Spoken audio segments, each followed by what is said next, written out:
اس وقت جو وزن ہے بات میں، ہم نے جو ماضی میں دیکھا جو آپریشنز کامیاب ہوئے، دہشت گردوں کو جن علاقوں سے صفایا جن کا کیا گیا، فیڈرل گورنمنٹ اور صوبائی گورنمنٹ کا بیانیہ ایک ہوتا تھا دہشت گردی کے معاملے پہ، کم از کم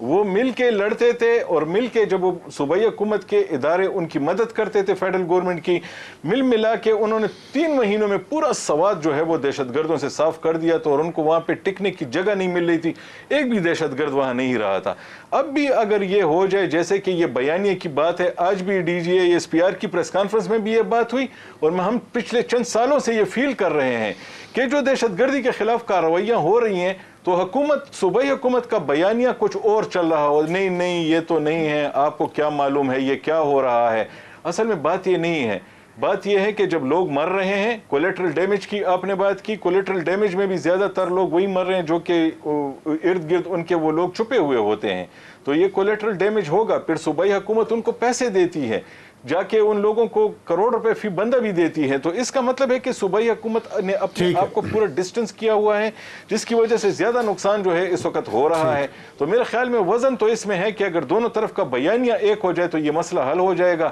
اور صوبائی حکومت اس پہ تیار نہیں ہے کہ وہ بیانیہ ایک کرے۔ اس کی وجہ یہ ہے کہ ان کے جو مقاصد ہیں وہ میرے خیال میں اس وقت حل نہیں ہو رہے، وہ پریشر دینا چاہ رہے ہیں، اور وہ پریشر میرے خیال میں ان کی پالیسی کا اس وقت حصہ ہے۔ جی سر، کس چیز کے لیے پریشر دینا چاہ رہے ہیں؟ خان صاحب کی رہائی کے لیے؟ وہی ایک مقصد اس وقت نظر آ رہا ہے کہ فیڈرل گورنمنٹ کو کسی بھی طریقے سے اس وقت ریاست جو ہے اسے کسی طریقے سے، جس طرح کہ سہیل خان صاحب کا آنا بھی ایک واضح پیغام ہے کہ جو کام علی امین صاحب نہیں کر رہے تھے، کہ جو فیڈرل گورنمنٹ کو پریشر نہیں دے رہے تھے، آپریشنز کو نہیں روک رہے تھے، ان کے وقت میں صوبائی جتنے بھی محکمے تھے وہ ان آپریشنز میں حصہ بھی لے رہے تھے، خصوصاً پولیس کی میں بات کر رہا ہوں، وہ انہیں نہیں روک رہے تھے، اور جن علاقوں میں آپریشن ہو رہا تھا وہ وہاں پہ ان میں رکاوٹ نہیں بن رہے تھے۔ تو سہیل خان کا آنا ایک واضح پیغام ہے، یہ تو سلمان اکرم راجہ صاحب بھی کہہ چکے ہیں کہ مقاصد حاصل نہیں ہو رہے تھے، تو اب جو لوگ لائے جا رہے ہیں تو اس کا مقصد ہے، مقصد تو ہی ایک ہی ہے۔